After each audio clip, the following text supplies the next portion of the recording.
누가복음 1장 5절로 6절 말씀입니다. 신약성경 86면입니다. 누가복음 1장 5절로 6절 말씀을 함께 읽습니다. 유대왕 헤롯 때에 아비야 반열에 제사장 한 사람이 있었으니 이름은 사가랴요 그의 아내는 아론의 자손이니 이름은 엘리사벳이라. 이 두 사람이 하나님 앞에 의인이니 주의 모든 계명과 규례대로 흠이 없이 행하더라. 아멘. 오늘도 그리스도 예수 안에서 행복하시기를 주의 이름으로 축복합니다. 경상남도 남해 작은 시골 마을에서 목회하였던 어느 목사님의 이야기입니다. 남해는 마늘이 유명한데 해풍을 맞고 자란 마늘이라 맛도 좋고 상품성이 좋은 것으로 알려졌습니다. 그런데 그곳 교회에 부임한 지 얼마 지나지 않았을 때 교회 앞마당에 평상이 날아갈 정도로 비바람이 엄청나게 불었답니다. 우리 집사님들 마늘 농사 다 망치면 어떻게 하나 하는 생각에 그 목사님이 밤새 걱정을 하며 잠을 이루지 못했답니다.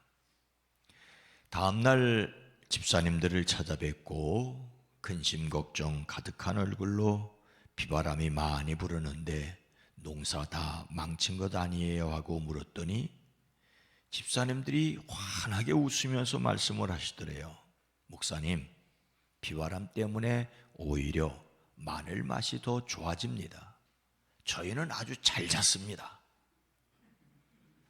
비바람에 마늘 맛이 더 좋아진다는 말에 크게 깨달았다고 합니다. 그러면서 그 목사님이 이렇게 말합니다. 이 사건을 통해 하나님께서 제게 진짜 믿음이 무엇인지를 깨닫게 하셨습니다. 저는 눈앞에 보이는 거센 비바람에 밤새 근심하고 걱정했는데 50년 이상 마늘 농사만 지어오신 집사님들은 아주 편하게 잠도 주무시고 오히려 더 기뻐하고 고마워했습니다. 우리가 살아가면서 혼란스러울 때가 있습니다. 기도를 열심히 하는데 건강하지 않은 분이 있을 수 있습니다. 근데 기도를 안 하는데 건강한 분도 계십니다.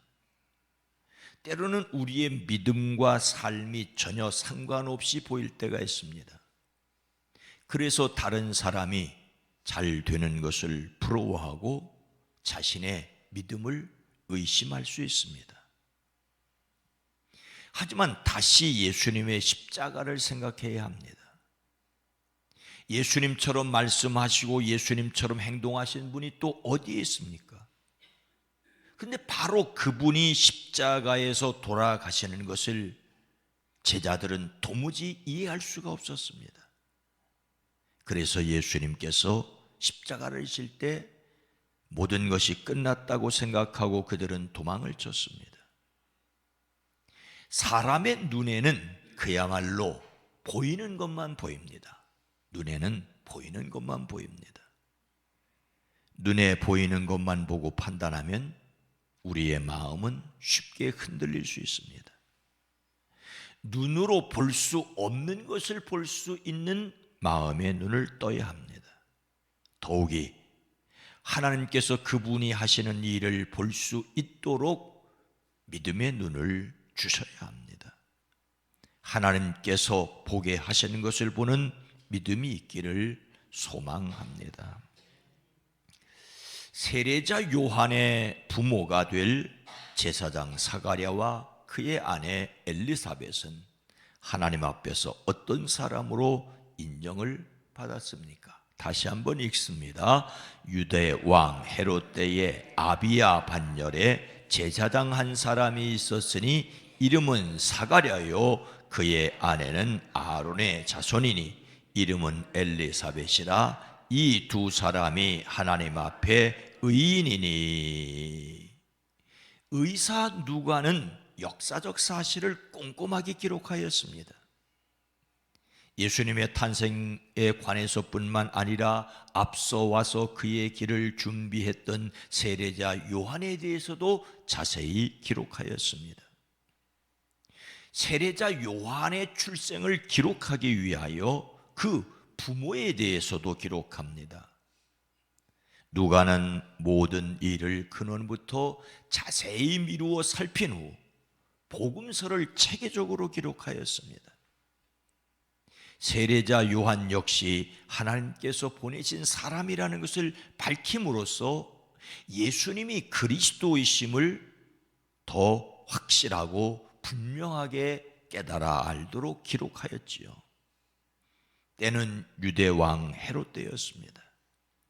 헤롯은 주전 40년부터 주전 4년까지, 즉 예수님께서 탄생하신 직후까지 유대 전 지역을 통치한 유대인의 왕, 헤롯 대왕이라고 불렸던 사람입니다. 그는 남부 유다와 중부 사마리아 그리고 북부 갈릴리까지 전 지역을 다스렸습니다.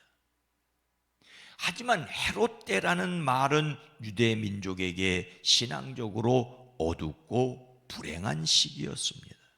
바로 이때 사가랴라는 제사장과 그의 아내 엘리사벳이 있었습니다. 어둡고 불행한 시기에 빛으로 오시는 예수님의 길을 준비할 세례자 요한을 낳을 그 부모님을 소개합니다. 성전에서 섬기는 제사장은 24개의 조로 편성되었는데 그 중에 8번째 조가 바로 아비야라는 이름을 가진 조였습니다.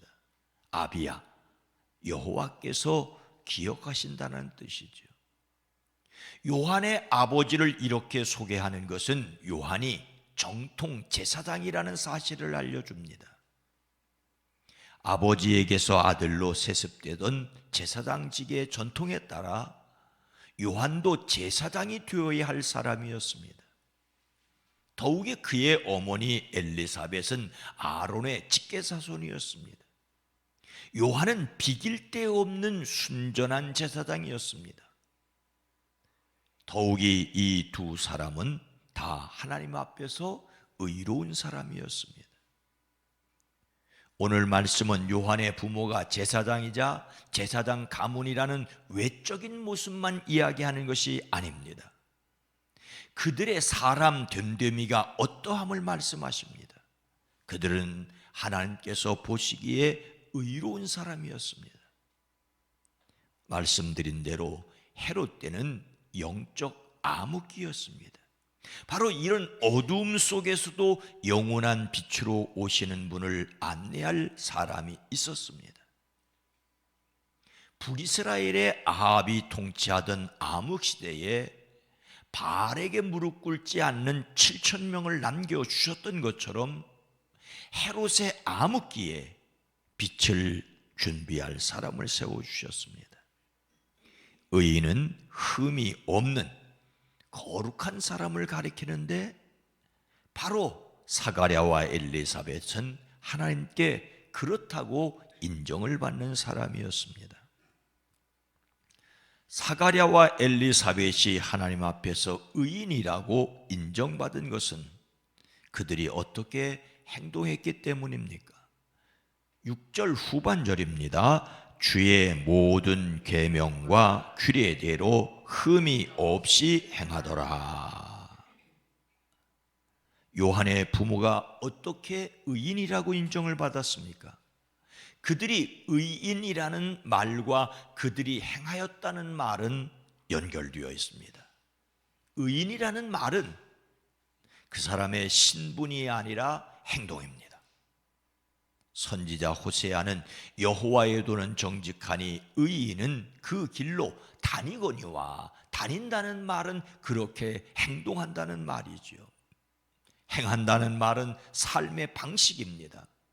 여기서 행한다는 말은 살다, 여행하다, 어떤 사람의 추종자가 되어 그 사람의 뒤를 따라다니다는 뜻입니다. 의인이 된다는 것은 그 사람의 삶의 태도가 옳고 바르다는 것입니다. 어쩌다 한번 착한 일 하는 것이 아니고 사람에게 보여주기 위해서 착한 일 하는 것도 아니고 바로 그 사람의 삶의 모습이었다는 것입니다. 더 도전적인 것은 그분들이 흠이 없었다는 것입니다. 비난받을 일이 없었다는 말이죠. 더욱이 하나님 앞에서 그러하였다니 얼마나 놀랍습니까? 하나님의 눈에 흠이 없다고 인정받을 사람이 없을 터인데 그들이 그렇게 인정을 받았다는 것은 그들에게 임한 은혜였습니다. 그분들은 늙은 나이에 자녀가 없었습니다. 이것은 당시 사회에서 커다란 흠결로 여겨진 것이었습니다. 하지만 하나님께서는 그들을 의롭다고 인정해 주셨습니다. 구약 성경에서 경건의 기준은 구체적으로 하나님의 계명과 규례를 따르는 사람입니다.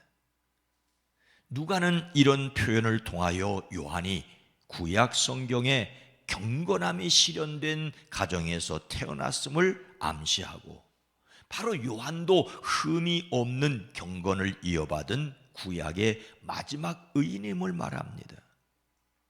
우리는 그리스도인으로서 하나님 앞에서 거룩하기를 힘써야 될 줄로 믿습니다. 오늘 말씀을 마음에 새기고 하나님의 말씀을 흠 없이 행하기 위하여 우리가 실천해야 할 것이 무엇이겠습니까? 우리는 예수님을 믿음으로 의롭다 하심을 받습니다. 성경은 그러므로 사람이 의롭다 하심을 얻는 것은 율법의 행위에 있지 않고 믿음으로 되는 줄을 우리가 인정하노라고 하였습니다. 율법의 행위로서는 의롭다함을 얻을 육체가 없습니다. 그렇다면 의롭게 행동하는 일을 하지 않아야 된다는 말입니까? 하지 않아도 좋다는 말입니까? 아닙니다. 또 성경은 우리는 그가 만드신 바라 그리스도 예수 안에서 선한 일을 위하여 지으심을 받은 자니 이 일은 하나님이 전에 예비하사 우리로 그 가운데서 행하게 하려 하심이니라고 하였습니다. 행함으로써 의롭다고 인정받을 수 없기에 예수님을 믿음으로 의롭다고 인정받음을 믿기에 우리는 선한 일에 힘을 써야 합니다. 오늘 말씀에서 생각해야 할 또 한 가지가 있습니다. 세례자 요한의 아버지 사가랴와 어머니 엘리사벳은 정통 제사장 가문 사람으로서 주의 모든 계명과 규례대로 흠없이 행하였습니다. 하나님 앞에서 의인이라고 인정을 받았습니다. 그러나 나이가 많이 늙도록 아이는 없었습니다. 그래도 그들은 하나님 앞에서 바르게 살았다는 것을 기억해야 합니다. 사실 그들이 세례자 요한을 낳지 않았더라도 그들은 하나님 앞에서 바르게 살아가는 것을 포기하지 않았을 것입니다. 우리는 사가랴와 엘리사벳이 세례자 요한을 낳았다는 데만 관심을 두지 말아야 합니다. 그들은 늙도록 의롭게 살았다는 것을 우리는 보아야 합니다. 그리고 그런 그들의 믿음을 보시고 하나님께서 친히 일하셨습니다. 덕은 하나님의 능력으로 옳은 일을 드러내는 삶을 살아가는 것입니다. 남들이 볼 때에 늙은 사가랴와 엘리사벳을 손가락질할 수 있음이 분명히 있었습니다. 아니 저렇게 경건하고 저렇게 바르고 저렇게 사는데 어떻게 자식이 없을까? 아니 그럼에도 불구하고 그들은 하나님 앞에서 그렇게 살았고 하나님 앞에 인정을 받았습니다. 저와 여러분의 삶이 부족함이 있고 연약함이 있다 할지라도 하나님이 보실 때에 거룩한 삶을 이미 의롭다고 인정하심을 받았기에 의로운 삶에 도전하는 사람들이기를 주의 이름으로 축원합니다. 거룩하신 하나님, 자비로우신 주님, 늙은 사가랴와 엘리사벳은 어쩌면 자식 없는 사람이라고 손가락질을 받을 수 있었지만 옳게 사는 일, 하나님 앞에서 흠없이 사는 일을 결코 포기하지 않았습니다. 그리고 하나님 앞에서 의인이라고 인정을 받았습니다. 성령 하나님, 누가 뭐라고 하든지 간에 마음속에 어둠이 있고 마음속에 연약함이 있고 부족함이 있다 할지라도 예수 그리스도 안에서 의롭다 하심을 얻었기에 하나님의 자녀됨의 권세를 누리는 저희들 되어지게 하옵소서. 하나님 보시기에 선한 일을 위하여 나가게 하옵소서. 내일은 10월 첫 번째 주일입니다. 성찬식이 있습니다. 명절을 맞아 오고 가고 바쁘고 분주함이 있다 할지라도 다시 예수 그리스도의 십자가와 부활을 기억하는 사람들이 되어지게 하옵소서. 예수 부활의 그 능력으로 우리의 삶에서 꿋꿋이 살아감이 있어지게 하옵소서. 먼 길을 오고 가는 이들 안전하게 하시고 편안하게 하시며 이 10월 안드레 축제를 통하여 영혼을 품고 기도하고 영혼을 초청하는 우리가 되어지게 하옵소서. 오늘 하루도 복되게 하옵소서. 예수님의 이름으로 간절히 기도드리옵나이다. 아멘. 오늘 말씀을 생각하며 끝까지 선하고 바르게 살기를, 하나님의 능력을 의지하기를, 선한 사람이 인정받는 세상이 되기를 위해 기도합니다.